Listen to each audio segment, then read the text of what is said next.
Hello, my fellow fatties. Welcome to Big Red Fat Bear channel, where I review mobile games and apps, and today's selected game to review is Turmoil. So what is Turmoil? It's a casual business simulation game inspired by the oil rush in 19th century North America. Race against time and rivals on your path to become a successful oil entrepreneur. Developed by gamers, this novelty game will be sure to scratch the oil barren itch. Visually, this game is of a 2D style, a bit like a side-scroller. The theme is that of the Wild West in 19th century. Each of the playable elements on the screen looks unique, so you can quickly identify them and react accordingly. For example, this is your home base. One glance and you know where you upgrade your equipment or to borrow money from the banker. Or perhaps, during the actual gameplay, like this, the design of the assets are simple and iconic enough that you do not confuse their shapes for something else. Sound-wise, the sound sounds natural, like stock sounds that you search from Google, I guess.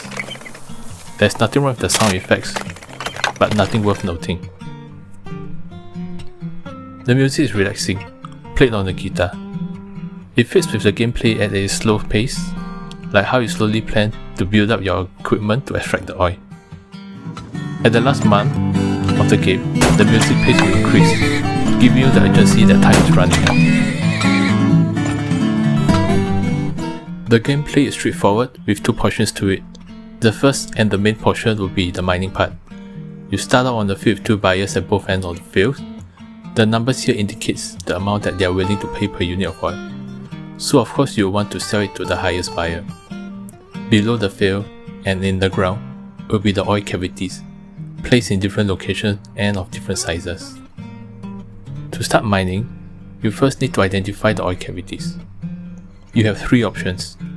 The first will be the dowser, the guy holding a twig walking around.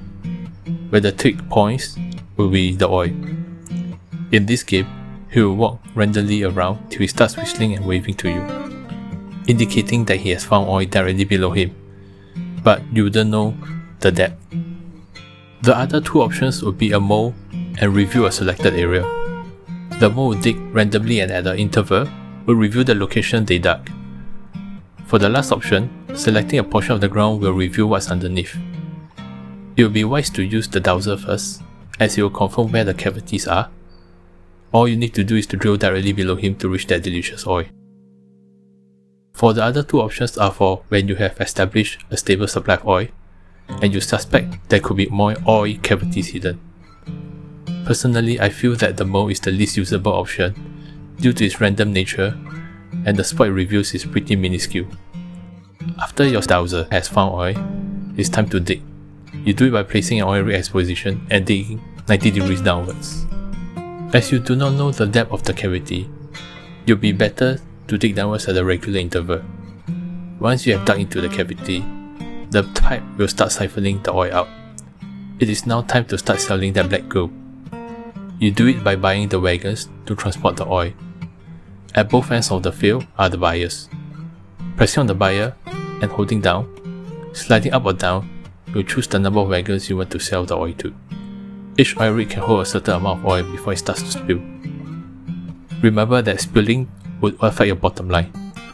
Close the pipe to prevent spilling, but I usually just buy more wagons as you will need more eventually. If both market prices are not to your liking, you can choose to buy a storage tank. Each tank can hold a statutory amount of oil, but I find that usually the tanks fill up too fast before the prices are back to ideal rates.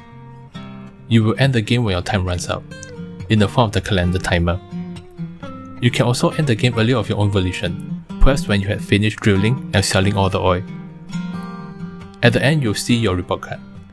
If you sell all your oil, and without spilling, and ending the mining earlier, you'll net you additional bonus. Look at all those beautiful numbers. Gorgeous. There's the leaderboard at the menu, if your profits are high though. The tip that I have to having a fast game with all bonus will be during the start, you spend as much money as possible to buy new oil rigs. Buy more wagons, and upgrade the pipes, and plan out how you want to branch out the pipes. It's similar to playing a game of StarCraft. If the earlier part of the game has you saving more than spending, it will mean that you're playing the game wrong. The second portion of the game is the town. During the campaign, after each mining adventure, you'll head back to the town and at these individual houses to bid for the rights to mine at a certain location, borrow money from the bank, upgrading your mining equipment, and proficiency such as bigger pipes, more and better wagons, and your dowser to be faster at detecting oil cavities. The last house will be for bribing others to your benefit.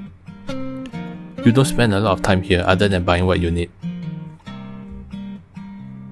Buying the full game will let you challenge the harder difficulties, such as mining the ground with additional obstacles, like rocks and water cavities.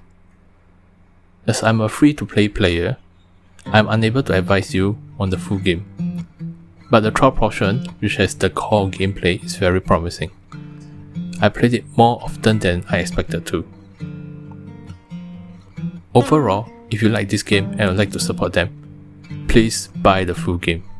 The concept of the game is simple, but by tweaking each portion, such as obstacle at the dig site, will bring you new challenges. This game was recorded on an ROG Phone 5, X mode not activated. If you'd like to hear more about other games, click on the images to view the previous videos. Ciao, my fellow fatties! Also remember to like and subscribe.